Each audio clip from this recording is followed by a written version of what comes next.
So we went bats this weekend. No, not these bats. These bats. We visited the Louisville Slugger Museum in downtown Louisville.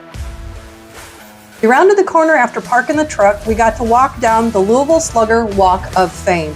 This was so cool because we got to see people starting off with Babe Ruth, Jimmy Fox, Honus Wagner, Josh Gibson, and Pete Browning. Now I must admit, I'm not overly familiar with a lot of these players, but Jim sure is, and it was really cool to go down this walk and just see everybody's information and just check out some of the history. And as we made our way to the entrance, you can't help but see this gigantic bat right in front of the doorway. That's what they call the Big Bat, and it was put in place in 1995. This thing is so big, 68,000 pounds, and hollow. It could hold up to 30,000 gallons of water. So of course we had to take a picture in front of it. That's us, that little teeny tiny speck. We stepped into the lobby. We were greeted by a large wall of signatures, 8,000 to be exact.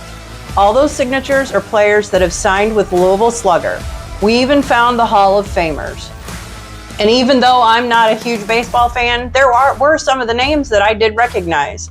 Dizzy Dean, Stan Musial, Lou Brock, Ozzie Smith, Whitey Herzog, and Tony La Russa. Of course, most of those I think are Cardinals. The first room we went into was loaded with every kid's dream, Legos. Someone had taken a huge amount of time and built stadiums and larger-than-life baseball hats. Of course, our favorites were the Cardinals hat and the new Cardinals Stadium.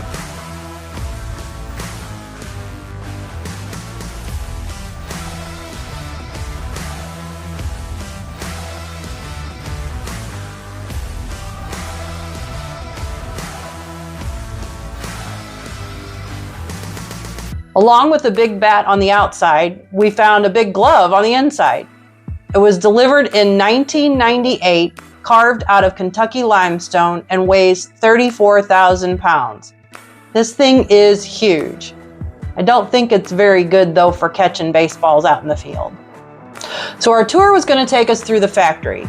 Did you know that there are approximately 1.8 million bats made each year in this factory?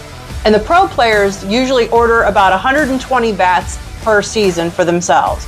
That is so crazy. That is so many bats. So it was really cool learning about how all these bats were made. The forms that the bats come from are called billets, and most of them are made of birch, maple, and ash. And depending on what bats they're making that day will depend on which billet and how it gets cut. One of the machines that cuts the bats had a bunch of signatures on it of players that had come through the factory. Here are a few of our favorites.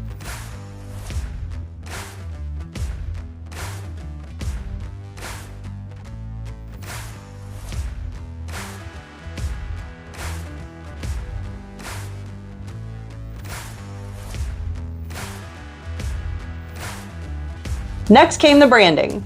All the bats got logos put on them, and if they were for a specific player, their name was on there as well.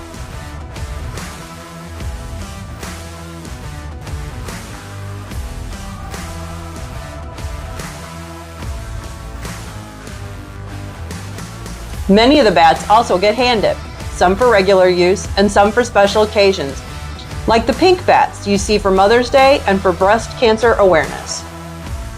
After the factory, we decided to check out the museum. The history found throughout this was absolutely incredible. I mean, from watching someone hand turn a bat, to seeing the bat that Johnny Bench used in his final home run, the early years of the company, the Living Legends Awards, and of course, one of Ozzie Smith's helmets. Yes, Jim and I are St. Louis fans, born and raised, and will always be. Of course, we had to finish the tour by checking out the gift shop to see if there was anything in there that we couldn't live without. But seeing as we had ourselves our little mini bats, we decided to go ahead and head out to dinner and then head on home. And as we left, we even noticed that even the landscape was a huge baseball fan. So if you've never been to the Louisville Slugger Museum, or if you're a Kentucky native and you went there when you were a kid in school as a field trip, You still need to go and check it out. It's really super cool. Take care, guys, and we'll see you on the next trip.